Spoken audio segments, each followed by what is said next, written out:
welcome to Murder and Mysteries with Megan. If you're new here, welcome. And if you're not new here, welcome back. I'm grateful for each and every one of you that are here today. On my channel, we talk about true crime, conspiracies, hauntings, and other types of mysteries. So if that's something you're interested in, make sure to give this video a thumbs up, hit that subscribe button and that post notification bell so that way you don't miss any future uploads. Today's video is going to be kind of a part 2 of the most haunted experiences. However, this time it will be ones that were submitted over Reddit. Now, there will probably be a couple parts to the Reddit followers submit their stories because I did get a few more over there. So without further ado, let's get on with today's video. In today's video, the Reddit users that did submit these stories actually did not request to be anonymous. So I am going to give you their username and that way they get credit for their personal experiences. So this first story comes to us from Reddit user by the name V4K89. It's titled Forge Lane. This happened back in August of 2016, and this is their own personal experience. I have always considered myself to be a calm, rational, and logical person, and I was always on the fence when it came to the paranormal. That is, until this day. It's autumn time and I'm driving to go and pick up my girlfriend to go get some food. I will never forget glancing down at the clock. It was 8:30 p.m. and the sun had began to set. I go and pick her up, but for some unknown reason, I'd stupidly decided to take a shortcut and drive through a notoriously haunted road. This road is actually situated right between a huge cemetery and a crematorium. However, I've been down this road many times before and never had an experience. Well, that is until now. Also bear in mind that at this time, the road that I'm driving on, along with the adjoining road, these were both national speed limit roads, which means that in the UK, you can drive up to 60 miles an hour. Therefore, this should make you aware that I'm completely aware of my surroundings.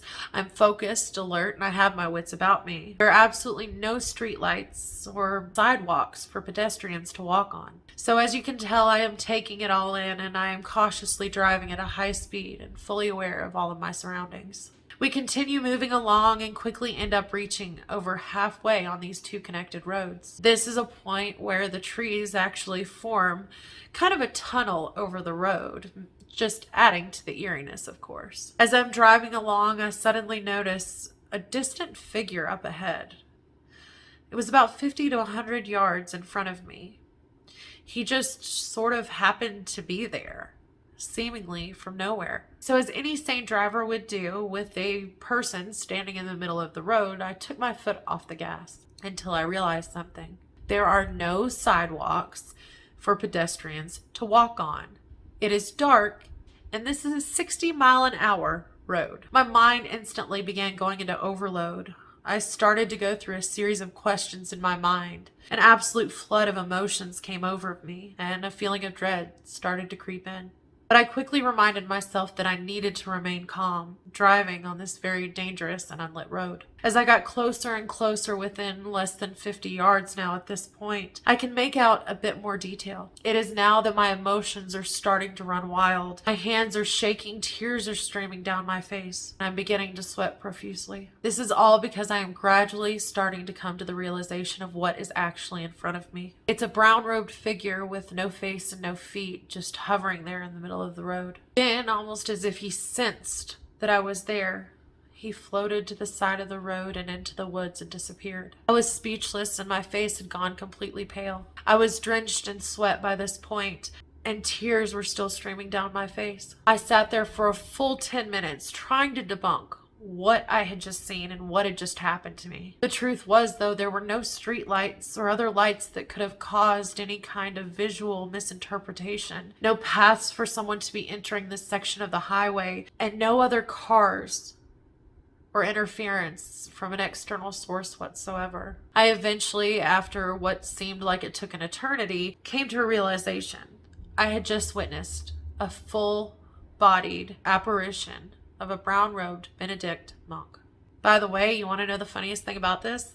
My girlfriend was with me the entire time, but she had been looking at her phone and didn't see anything. The whole experience had such an impact on me that I began doing research into the area. I managed to discover two different facts. One, an actual monastery actually used to exist there between the 12th and 13th century. Number two, I actually found a website that was dedicated to the area of people's experiences. Finally, after browsing through about 12 pages, I found a comment by someone. They also mentioned seeing a monk.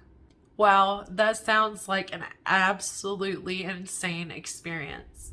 I have never seen a full-bodied apparition myself, but I can only imagine how terrifying that had to have been. I don't know that I would have made it to the end of the road to pull off and try to get my wits about me and figure out what I had just seen. I probably would have swerved off the road and freaked out. I don't know. But definitely don't know that I would have handled it with the composure that you seem to have. Anyways, that is it for today's video. I hope you all enjoyed this story from our Reddit user, V4K89. Again, thank you so much for submitting this story, and I hope that you all have a wonderful and safe week. And until next time, my mystery lovers, bye.